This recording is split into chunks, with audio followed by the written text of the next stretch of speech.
The story that shocked South Africa has taken another turn. Just weeks after receiving life sentences for their roles in the disappearance of 6-year-old Joshlin Smith, her mother, Kelly Smith, Jacquen Appollis, and Steveno van Rhyn have launched their next legal battle, filing for leave to appeal their convictions. Before we continue, this is just to inform new viewers we've reached the end of our Joshlin Smith trial breakdowns. The sentence has been delivered and effectively this closes the chapter on the trial phase of the case.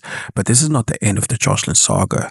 Remember, the search for the 6-year-old is still ongoing, so any developments that surface in future, we will be there to break it down for you. Also, Lourentia Lombaard must also have her judgment day, an upcoming hearing that we broke down in a previous video, so please check that out.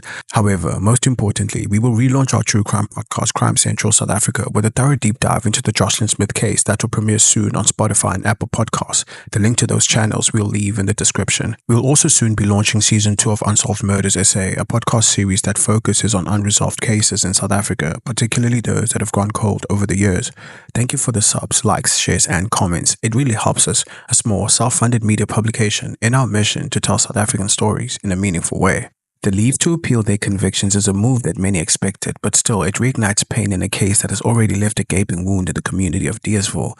These aren't just 3 convicts trying to escape a harsh sentence. These are individuals a court of law found guilty of orchestrating and executing a transaction that resulted in a child being sold, and now they want the judgment set aside. The legal teams representing the trio have wasted no time. Advocate Nobatli Mkabayi, appearing on behalf of Van Rhyn, has already submitted the formal paperwork. Kelly Smith and Jacquen Appollis are expected to follow suit. The Western Cape High Court has not yet scheduled a hearing to consider their application, but this marks the official beginning of their post-conviction defense. The next phase is their attempt to rewrite the outcome of one of South Africa's most disturbing child trafficking cases. But what exactly is an application for leave to appeal, and why does it matter? In South African criminal law, once an accused is convicted and sentenced, they have the right to apply for what is called quote-unquote leave to appeal.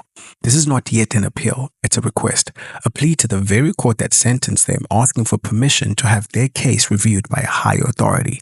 This must be done within 14 days of sentencing, and that's what the defense has initiated. If the judge, in this case, Judge Nathan Erasmus, finds that there are reasonable prospects that another court might arrive at a different conclusion, then leave to appeal is granted. The matter then escalates to a full bench of the High Court, where 3 judges will sit together and reconsider both the conviction and the sentence.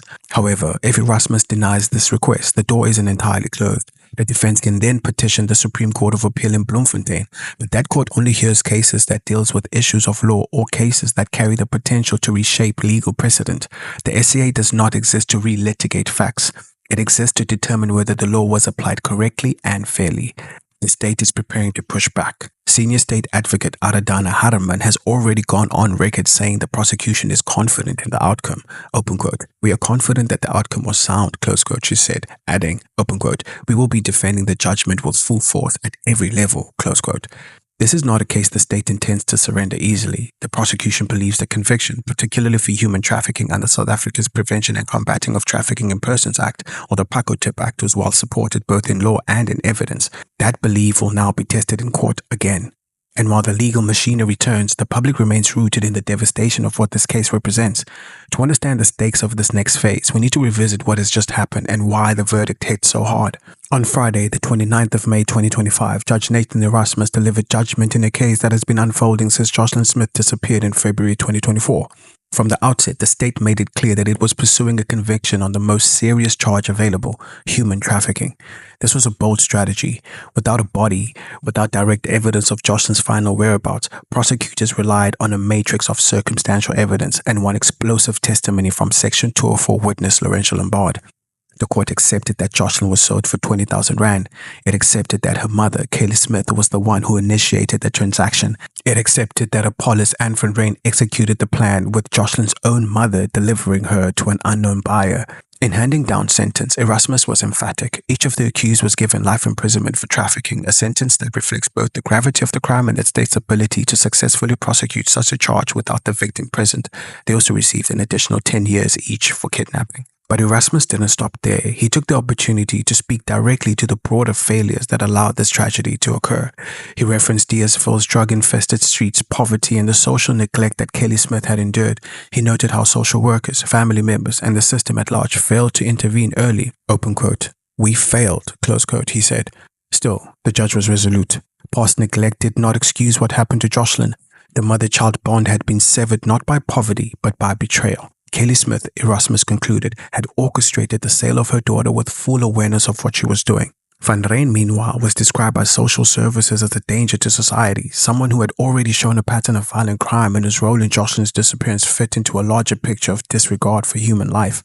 Appollis, too, was found to have manipulated facts even in the face of mounting evidence, showing no concern for Joshlin's fate or remorse for his actions. These were not just sentences.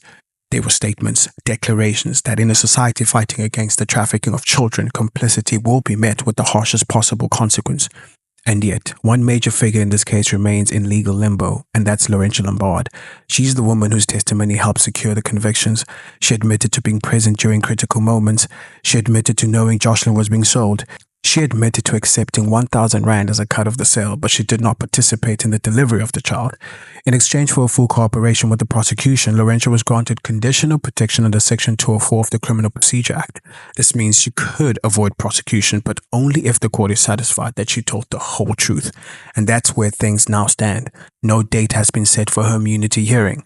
Until that hearing is held, she's neither convicted nor cleared. She walks free, a figure suspended between immunity and indictment. And beyond the courtrooms, beyond the pages of legal arguments, the central figure in all of this is still missing.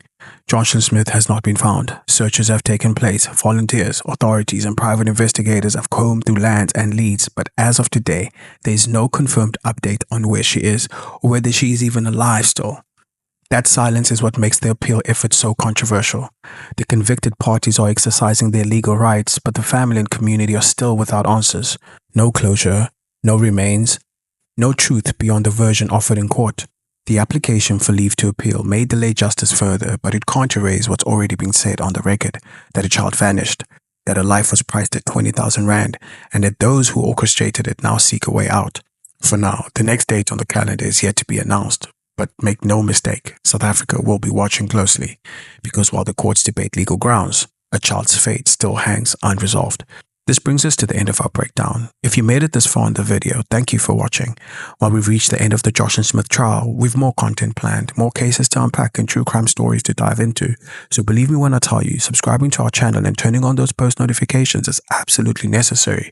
Also, visit our news website, swisherpost.co.za for the best explainers on every important event happening around you. No agenda, just a story.